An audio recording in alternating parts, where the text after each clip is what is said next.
Et là, nous voulons écouter la parole de Dieu. Sokinayo kililo bananzambe nakubanganzambe Sokinayo kililo bananzambe nakubanganzambe Sokinayo kimungongo nanzambe nakubanganzambe Sokinayo kimungongo nanzambe nakubanganzambe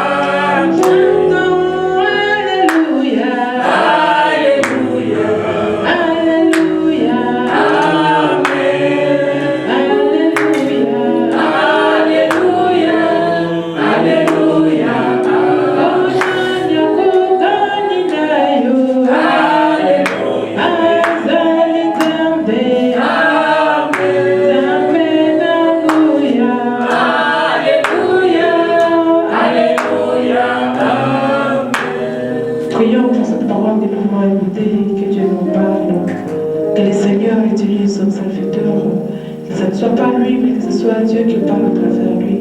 Prions le Seigneur. Éternel de Tout-Puissant, nous voulons écouter ta parole.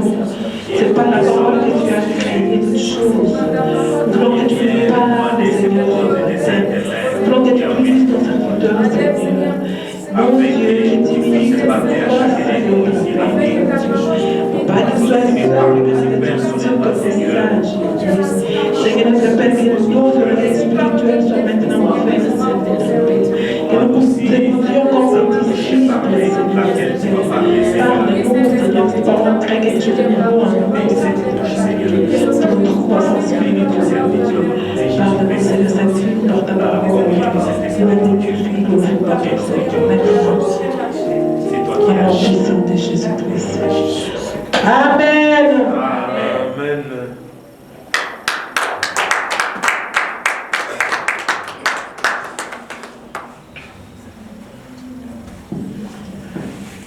Bien-aimés, alléluia. Amen. Je vous salue tous dans le nom de notre Seigneur Jésus-Christ. Amen. Amen. Nous allons ouvrir la Bible dans le livre de Genèse au chapitre 1er.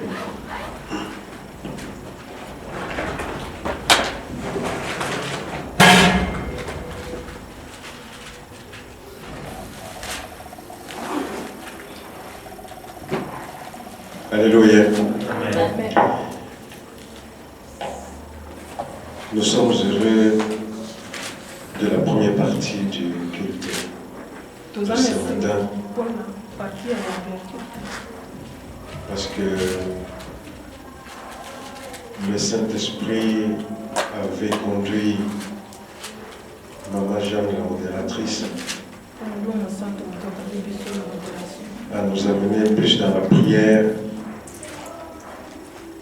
pour intercéder à propos de tous les problèmes que nous avons.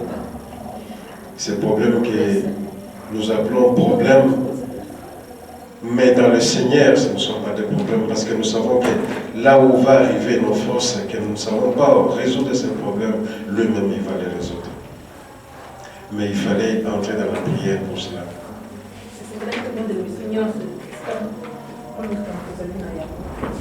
Alléluia. Amen. Nous allons parler ce matin de la cécité spirituelle. La cécité spirituelle, c'est-à-dire... Voilà.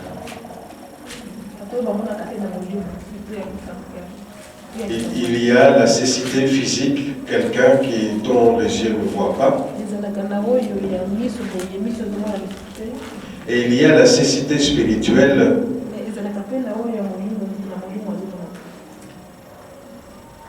qui concerne cette personne qui a déjà entendu parler de la parole de Dieu, qui a déjà entendu parler de l'action de notre Seigneur Jésus-Christ sur la croix, qui a déjà entendu parler de merveilles que fait le Saint-Esprit dans notre vie à chacun, Et cette personne a déjà entendu ces paroles des années et des années. Il a entendu, mais il n'a toujours pas compris. Et dans la Bible, on parle de la cécité spirituelle pour ces cas bien précis.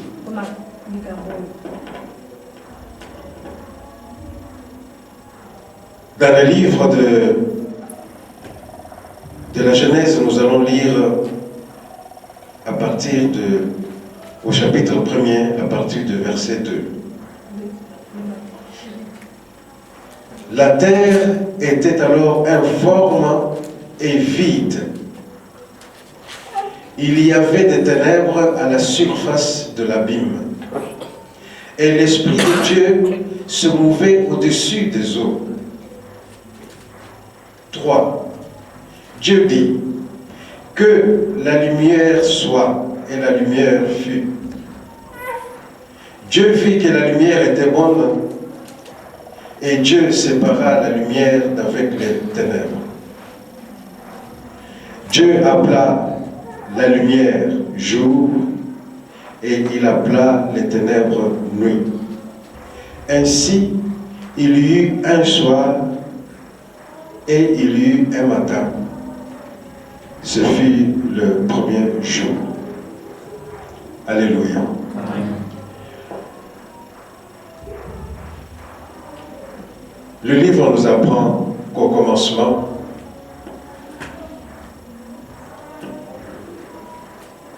la terre était informe et vide. Informe, ça veut dire qu'il n'avait pas de forme physique. Il était quelque chose qui existait, mais qui n'existait pas. Mais si jamais on dit qu'il existait, c'était dans les pensées de Dieu. Parce que pour nous, les hommes, c'est quelque chose d'impalpable. Ou pas parce que c'était vide. C'était vide. On ne pouvait pas le voir.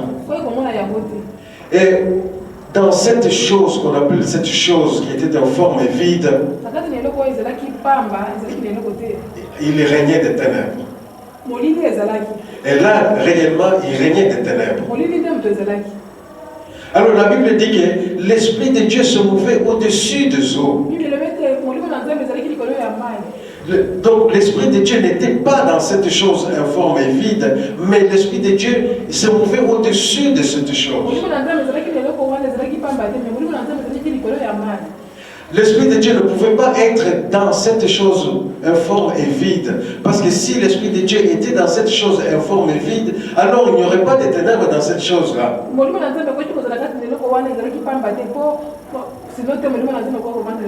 Mais Dieu n'était pas là. Dieu, il était au-dessus de cette chose. C'est seulement après qu'il a décidé d'intervenir par rapport à cette chose-là. Et cette chose qui était informe et vide, par la volonté de Dieu, cette chose va prendre vie. Le verset 3 nous dit que la lumière soit et la lumière fut. Et ça, c'était la volonté de Dieu. Que la lumière soit et la lumière fut. Parce qu'il n'y avait pas de ténèbres, de lumière, il n'y avait que des ténèbres. Alors Dieu amena la lumière dans cette chose.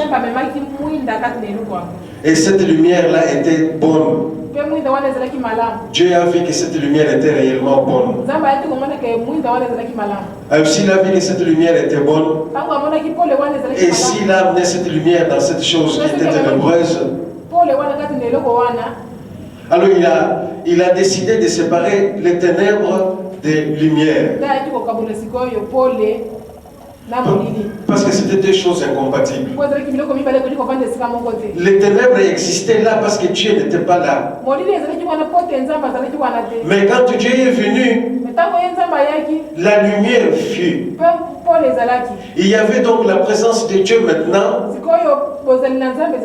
Alors il y avait vie là.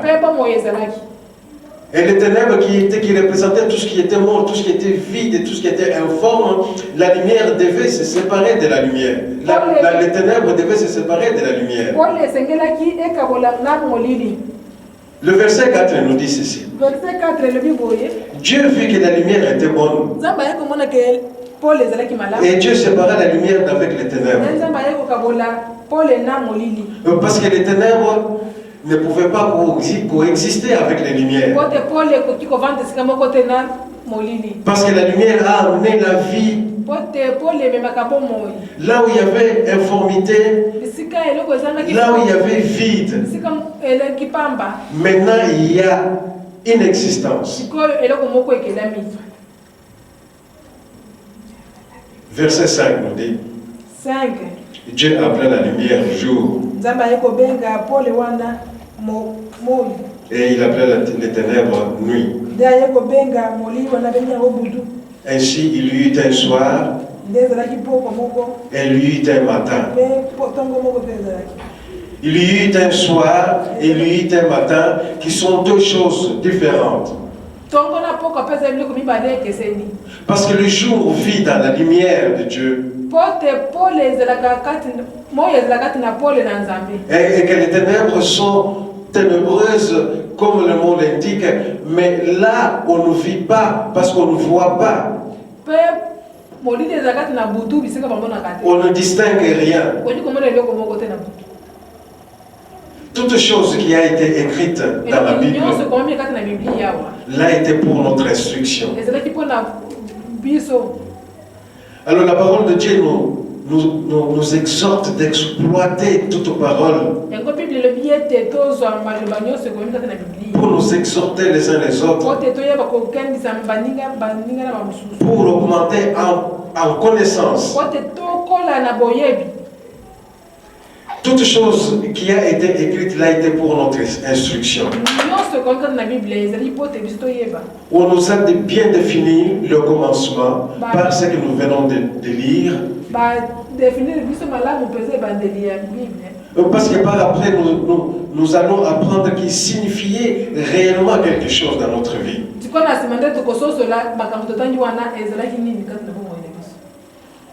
Et quand Dieu est descendu dans la chose qui était vide et informe, en amenant la lumière dans cette chose, et il a transformé cette chose. Il a transformé. De la mort, cette chose vit. Parce qu'il n'y avait pas de la lumière. Et il a amené de la lumière. Donc il a transformé cette chose que désormais on ne pouvait pas appeler informe et vide.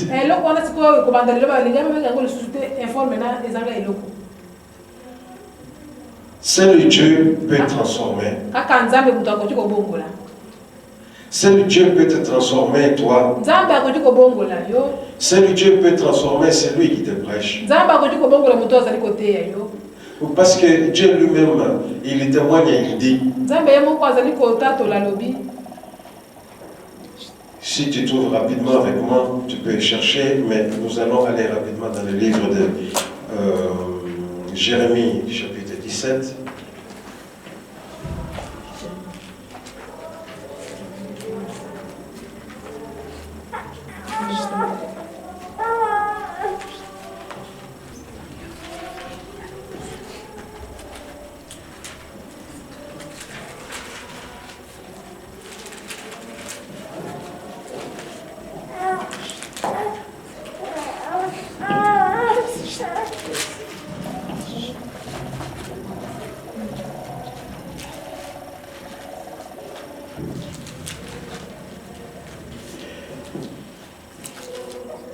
Jérémie chapitre 17, au verset 9.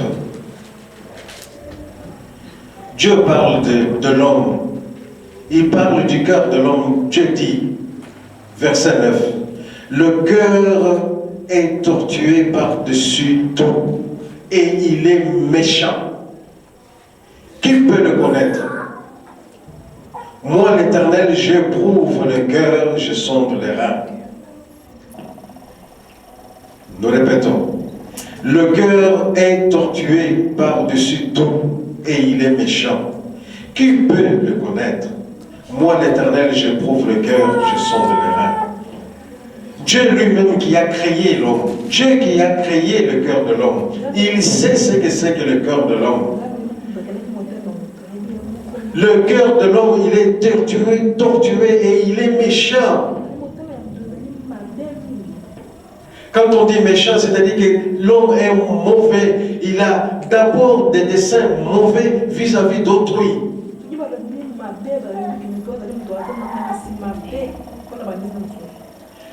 De premier abord, il ne voudra jamais du bien d'autrui.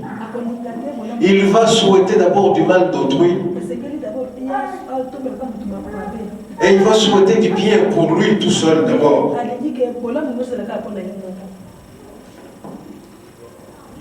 Et chaque fois qu'il aura l'occasion de mettre des bâtons dans les roues d'autrui, il ne manquera pas de le faire. Alors Dieu dit au verset 10, il dit, moi l'Éternel, je prouve le cœur, je sonde les reins.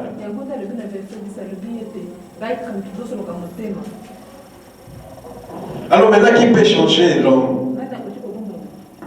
Il est né ainsi, tortueux et méchant. Seul Dieu peut le transformer. Il faut que Dieu vienne à lui et le transforme. Parce que l'homme, là, dans son état nature, dans son état primaire, tel que Dieu le définit ici, il est dans les ténèbres. Il est quelque chose qui n'existe pas selon Dieu. Alors selon Dieu, on peut dire qu'il est informe et vide. Il n'a pas Dieu en lui. Dieu est au-dessus de lui. Alors il faut seulement que Dieu descende en lui et qu'il amène la lumière sainte en lui pour alors le transformer. Alors cet homme qui était mauvais et qui était méchant et qui était tortueux, alors cet homme-là, demain, on va dire que cet homme est bon, cet homme est gentil, cet homme est compatissant, mais hier il n'était pas ainsi.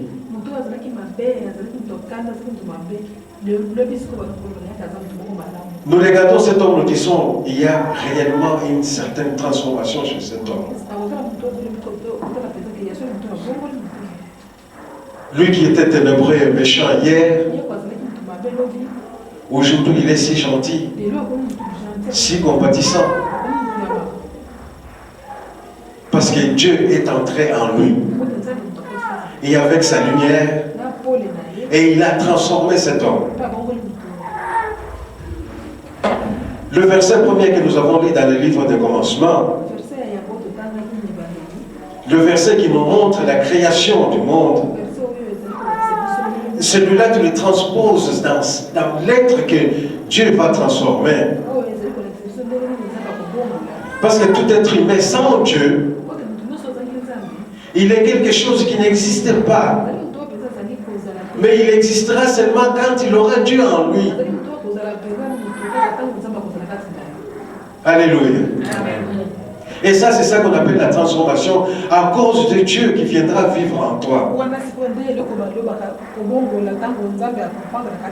Si Dieu ne vient pas vivre en toi, tu n'auras pas de transformation. Tu pourras vivre pendant 10, 15, 20 ans au sein d'une église. Tu entendras toutes sortes de prédicateurs qui passeront devant toi. Si tu n'acceptes pas cette parole qui est Dieu, si tu n'acceptes pas que cette parole entre en toi, que cette parole te secoue et que tu deviennes autre chose que ce que tu étais hier, si tu n'acceptes pas ça, c'est que tu es toujours informe et vide. Tu n'existes pas parce que tu es mort. Parce que tu n'as pas Dieu en toi. Tu n'as pas la parole en toi. Tu n'as pas Dieu en toi. La parole n'agit pas en toi. Parce que Dieu lui-même dit, ma parole s'en va, elle ne reviendra jamais sans avoir accompli ses desseins. Mais si cette parole vient à toi, elle n'entre pas, elle choque ton corps et puis elle est rejetée ailleurs, tu n'as pas Dieu en toi. Puisque tu n'as pas la parole en toi, alors tu ne vis pas. Mais si cette parole vient et que tu acceptes cette parole et que tu te fasses un avec cette parole, tu as Dieu en toi, tu as la lumière en toi et alors tu vis. Maintenant, c'est de toi que parle Jésus-Christ dans le livre de Matthieu. Jésus dit, il te dit à toi, il dit que ta lumière luise afin que ceux du monde qui te regardent puissent glorifier ton Père Dieu Tout-Puissant. Jésus dit que ta lumière luise. Et c'est quoi cette lumière? Cette lumière-là, c'est la présence du Saint-Esprit en toi. Par la parole que tu as reçue et que tu as acceptée. Alors tu as été transformé. Tu es un homme nouveau. Tu n'es pas comme celui qui était hier. Tu es semblable à celui qui hier encore était sale. Alors il revient chez lui, il entre dans son baignoire, il se lave. Et quand il sort de la salle d'eau, il n'est pas le même que celui qui est venu par là qui était sale. Il y a transformation en cet homme-là. Celui-là qui venait sale n'est pas le même que celui qui vient de sortir de la salle de bain tout propre et touché. Ça, c'est ce qu'on appelle la transformation d'abord. Qui annonce la cécité spirituelle. Il y a alors cette cécité spirituelle. Nous allons dans le livre des Actes, chapitre 9.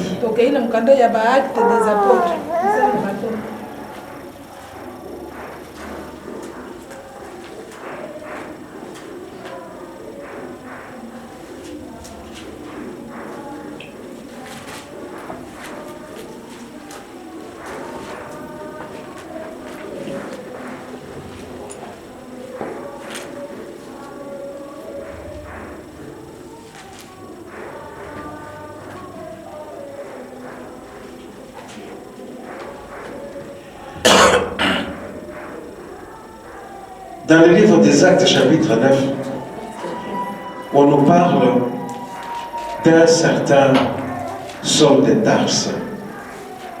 Cet homme qui était lettré, cet homme qui connaissait la loi, parce qu'il était scribe, cet homme qui vivait dans la parole, cet homme qui vivait dans la Torah. Il connaissait la parole de Dieu de A à Z. Mais il connaissait cette lettre de la parole. Mais il ne connaissait pas l'esprit de la parole. Puisqu'il ne connaissait pas l'esprit de la parole, alors il n'avait pas l'esprit de la parole. Alors Dieu n'était pas en lui. Dieu n'était pas avec lui. Il connaissait juste la parole écrite. Mais il n'avait pas reçu l'esprit de cette parole. Donc il n'avait pas reçu Dieu.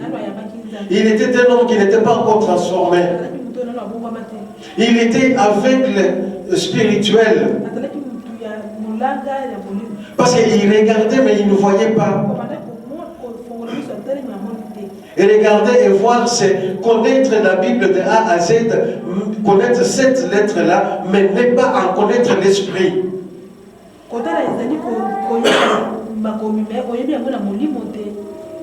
Parce que ceux qui connaissent l'esprit de la parole, ce sont ceux-là à qui Jésus s'adresse, il dit, marchez comme moi j'ai marché. Paul s'adresse à eux, il dit, moi j'ai marché comme a marché notre Seigneur Jésus-Christ. Alors soyez mes imitateurs pour marcher aussi comme a marché notre Seigneur Jésus-Christ. Parce qu'il marchait avec l'Esprit Saint. La parole telle qu'elle est annoncée ici, si tu la prends seulement d'une façon écrite,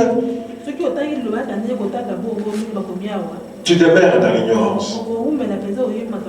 Pour pénétrer cette parole, il faut avoir le Saint-Esprit. Quand notre Seigneur est venu donner la parole à Moïse, il a donné cette parole sur de la pierre. Mais il pouvait donner cette parole sur du parchemin.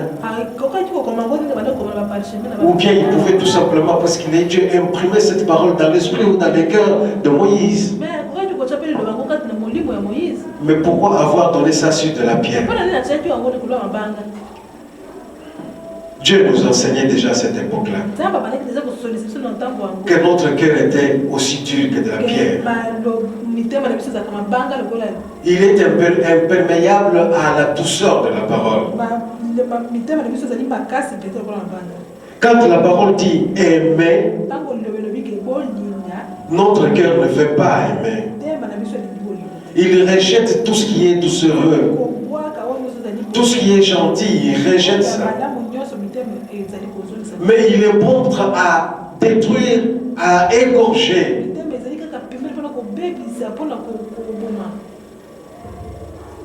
Dieu savait que l'homme était comme ça. Alors il qualifiait cette pierre-là au cœur de l'homme. Cet homme, Saul de Tarse, il était semblable à cette pierre-là. Il avait reçu cette parole sur de la pierre. La parole n'a pas pénétré son cœur. Parce que son cœur était aussi dur que la pierre. Il connaissait la parole écrite. Mais la parole par le Saint-Esprit, il ne la connaissait pas. Il n'avait pas le Saint-Esprit en lui. Le Saint-Esprit n'avait pas encore amené la lumière en lui. Il vivait dans les ténèbres, alors il ne voyait pas. Il était frappé de cécité spirituelle. Alléluia. C'est pour ça que quand Dieu lui est apparu,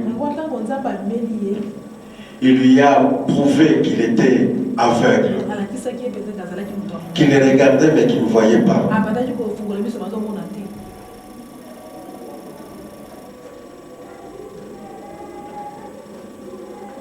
Au verset 3, chapitre 9 au verset 3, il est écrit, comme il était en chemin, comme Paul était en chemin, et qu'il approchait de Damas, tout à coup, une lumière venant du ciel resplendit autour de lui.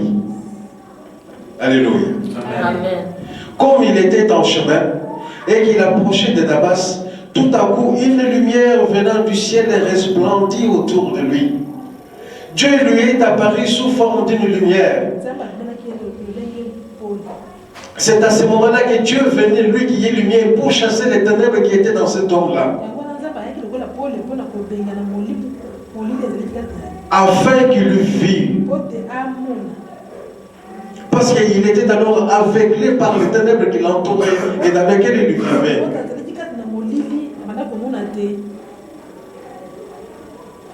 Alléluia. Amen.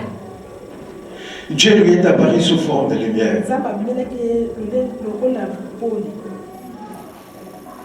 Et c'est alors que Dieu l'a rendu vivant. Parce que tu continues ta lecture et tu vas voir que le même Paul qui connaissait cette parole, mais que par cette parole, il se croyait être dans le bon chemin en tuant les chrétiens.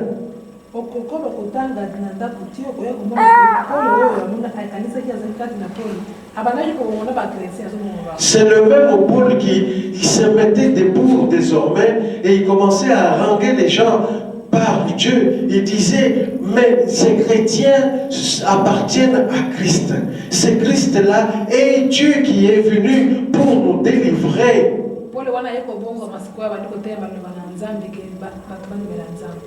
Moi, Paul, j'ai tué les chrétiens. Des enfants qui appartenaient à Dieu. Parce que je ne savais pas. Je croyais savoir. Je ne savais pas. Et je regardais, mais je ne voyais pas. Je connaissais toute la Torah, mais je n'avais pas l'esprit de Dieu. C'est pour ça que j'étais en train de tuer les chrétiens. Mais c'est Jésus-Christ qui est mort sur la croix. Il est mort pour eux. Il est mort aussi pour moi. Parce que maintenant, moi qui hier a été aveugle, maintenant je vois. Mais moi qui hier était mort, maintenant je vis par Jésus-Christ. Alléluia. Là, il était délivré, transformé, parce que Dieu, sous forme de lumière, est venu en lui l'éclairer.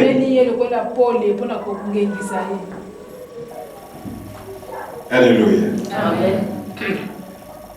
Et si nous revenons toujours au même exemple, nous disons, c'est bien de se lever le matin pour aller à l'église. C'est bien de se lever à 2 h du matin, commencer à méditer la Bible. Mais c'est mieux de laisser cette parole-là entrer et agir en nous.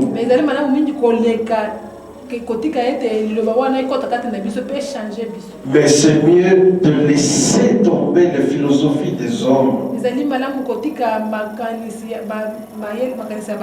Nous n'avons pas besoin que les hommes viennent nous dire n'importe quoi. Parce que Dieu nous a laissé 2 testaments. Il nous a dit que tout est là-dedans. Il nous a dit que celui qui viendra ajouter quelque chose à ceci. Il nous a dit que celui qui viendra retrancher quelque chose à cela, je vais le frapper de toutes les malédictions que j'ai écrites dans ce livre. Parce que celui-là, il est venu pour tuer mes enfants. Alléluia. Tout nous est dit dans la Bible ici. Faisons attention, bien-aimés. La Bible nous dit dans le livre de Timothée qu'il viendra un temps où les hommes voudront entendre les fables et les philosophies des hommes. Ils vont se créer des docteurs par ici, des docteurs par là. Alors ce docteur-là, il va te dire, tiens, celui-là, il aime bien que je parle de ça, alors je vais accentuer de lui parler de ça. Alors toi tu vas t'agenouiller devant lui, tu vas dire, celui-là c'est le docteur. Ce qu'il me dit là c'est la vérité. Et tu oublies que la vérité se trouve dans les 2 testaments que Dieu t'a donnés. Tu n'as pas besoin de docteur. Tu as besoin de lire cette Bible, de la méditer jour et nuit, de te mettre à genoux, d'implorer le Saint-Esprit pour que le Saint-Esprit vienne t'éclairer afin que tu saches.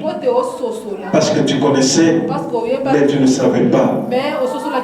Et si le Saint-Esprit vient à toi, alors tu sauras.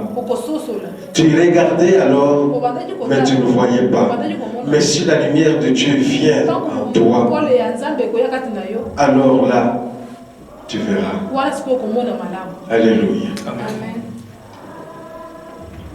Nous allons dans le livre de Jean, chapitre 18.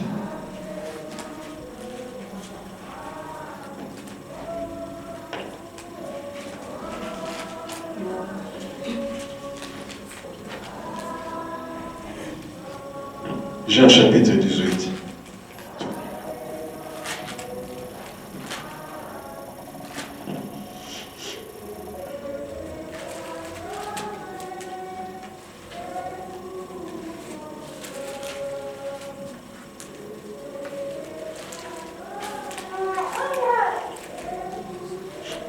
commençons au verset 35.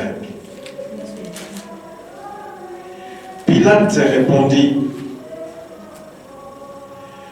moi, Pilate, suis-je juif? Ta nation et les principaux sacrificateurs t'ont livré à moi. Qu'as-tu fait? C'est Pilate qui parlait à Jésus. Il lui dit, moi je ne suis pas juif. C'est ta nation et les principaux sacrificateurs de ton pays et de ta race qui t'ont livré à moi. Qu'as-tu fait? Verset 36. Jésus répondit, mon royaume n'est pas de ce monde, répondit Jésus. Si mon royaume était de ce monde, mes serviteurs auraient combattu pour moi, afin que je ne sois pas livré aux Juifs. Mais maintenant, mon royaume n'est point d'ici-bas. 37. Pilate lui dit, tu es donc roi? Jésus répondit, tu le dis, je suis roi. Je suis né et je suis venu dans le monde pour rendre témoignage à la vérité. Quiconque est de la vérité écoute ma voix. Pilate lui dit, qu'est-ce qu'est la vérité? Alléluia. Amen. Jésus était devant Pilate. On l'a amené là pour être condamné par Pilate.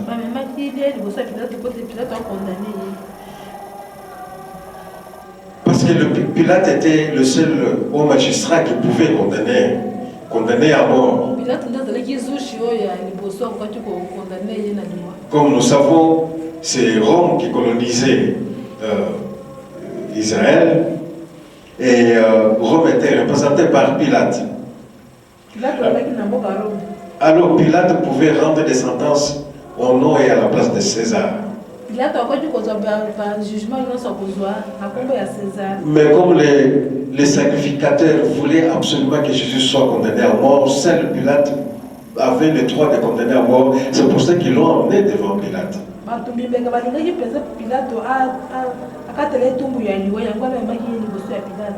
Mais comme Jésus lui disait que mon royaume n'est pas de ce monde, alors qu'il parle de royaume, sous-entend au roi. C'est pour ça que Pilate lui dit, si tu parles de royaume, donc tu es roi. Jésus lui dit, oui, tu l'as dit, je suis roi.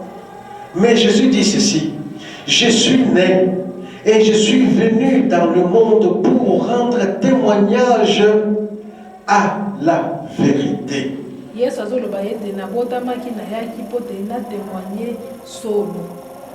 Quiconque est de la vérité écoute ma voix.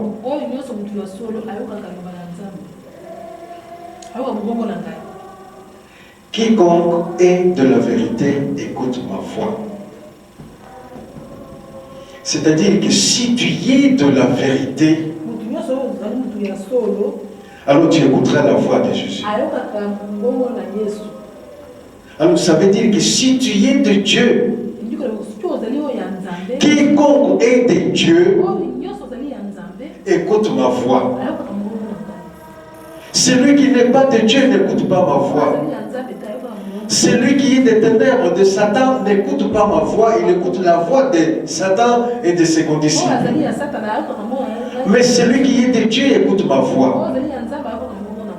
C'est quiconque est de la vérité écoute ma voix. Quiconque est de la vérité écoute ma voix.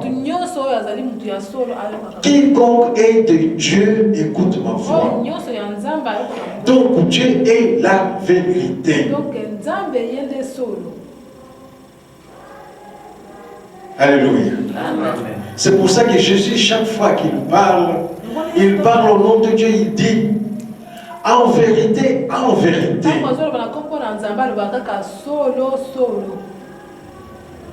Il dit en Dieu, en vérité. Je vous dis ceci.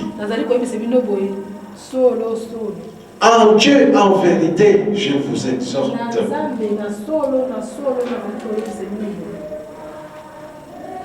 Dieu est la vérité.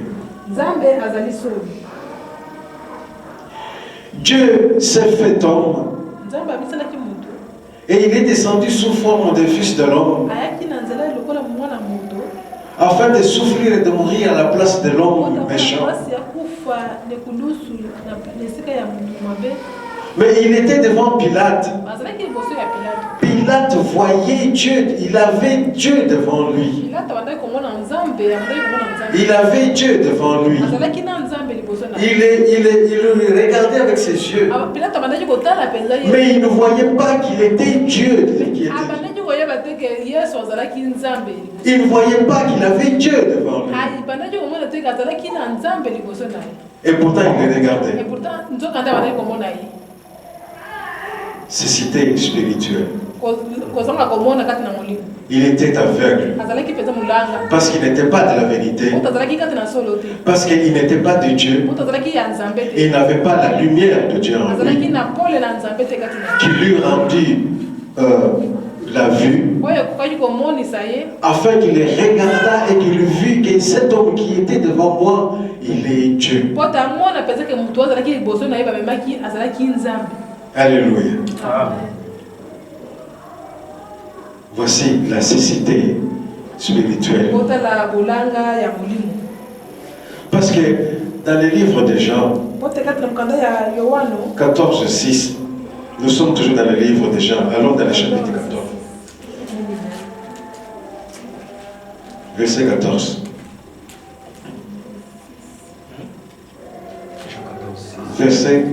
Jean 14, verset 6.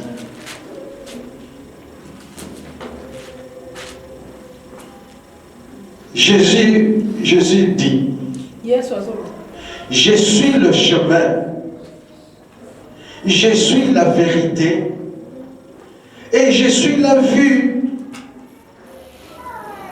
Alléluia. Amen. Je suis le chemin, je suis la vérité et je suis la vie. Jésus est Seigneur, Jésus est Dieu, Jésus est la vérité. Mais Jésus était devant Pilate. Pilate ne voyait pas que cet homme était le chemin. Pilate ne voyait pas que cet homme était la vérité. Pilate ne voyait pas que cet homme était la vie. C'est cité spirituelle.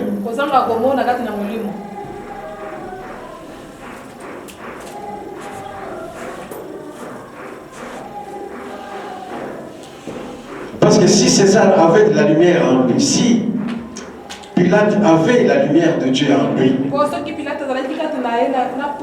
il aurait vu clair. Il aurait regardé cet homme. Il l'aurait vu. Parce qu'il aurait compris que cet homme était Dieu. Et que cet homme était la vérité. Et que plutôt que de suivre la loi des sacrificateurs, plutôt que de suivre la loi de César, il aurait suivi la voie de cet homme qui était devant lui.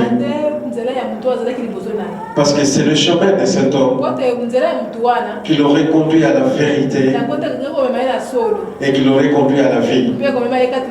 Parce que cet homme lui-même c'est la vérité. Parce que cet homme lui-même c'est la vie. Ici nous sommes au chapitre 8.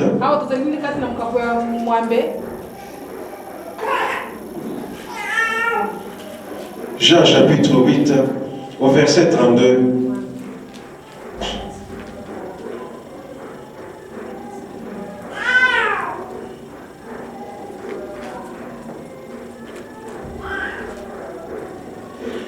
Au verset 32, il nous est dit ceci. Vous connaîtrez la vérité et la vérité vous affranchira. Alléluia. Vous connaîtrez la vérité et la vérité vous affranchira. Analysez bien cette phrase, bien-aimée. Vous allez comprendre qu'il dit ceci. vous connaîtrez la vérité. Cette vérité que c'est lui qui est descendu pour délivrer le peuple pécheur de la mort. C'est Dieu lui-même qui s'est fait homme. Et que Dieu aime toute l'humanité. Et que Dieu accepte quiconque vient à lui, mais qu'il ne rejette personne. Mais que Dieu veut que tous vivent, mais que personne ne meure. C'est ça la vérité que vous connaîtrez. Mais qui va vous affranchir? C'est la vérité qui va vous affranchir. Mais qui peut affranchir si ce n'est que Dieu? Donc la vérité, c'est Dieu. La vérité vous affranchira. Dieu vous affranchira. Autrement dit, Dieu va vous transformer. La vérité va vous transformer. Alléluia. Voici ce que veut dire cette phrase. Vous connaîtrez la vérité. Cette vérité qui est que Dieu aime que tous vivent. Alors Dieu qui est vérité, alors il va vous transformer. Vous deviendrez des hommes nouveaux. Vous deviendrez des femmes nouvelles. Alléluia. Amen. Quand Jean le Baptiste était en prison, il se savait condamné à mort. Mais dans quelques petits doutes qu'il avait, il envoie ses disciples. Il dit, allez voir Jésus de Nazareth. Demandez-lui si c'est réellement lui le Messie que nous attendions. Alors les disciples déjà arrivent devant Jésus. Ils disent, Maître, Jean nous envoie pour demander si c'est réellement toi le Messie que nous attendions.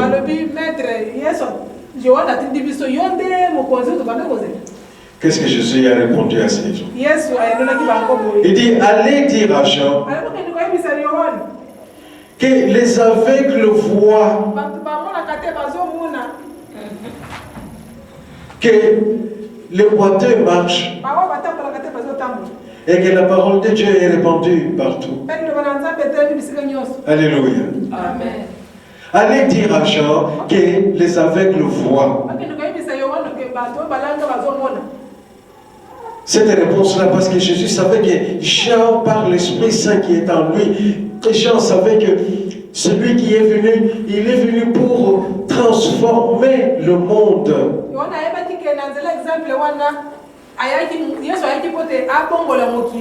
Le monde qui était dans les ténèbres, avec tout ce qu'il contient. Lui, il est venu amener la lumière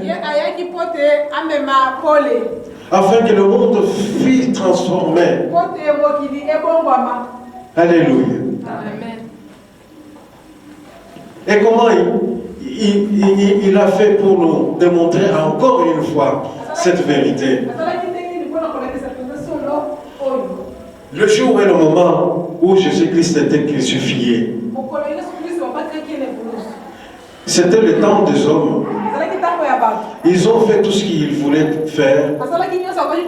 Ils ont flagellé Jésus-Christ. Ils ont frappé Jésus-Christ. Ils ont crucifié Jésus-Christ. C'était leur temps. Alors Christ leur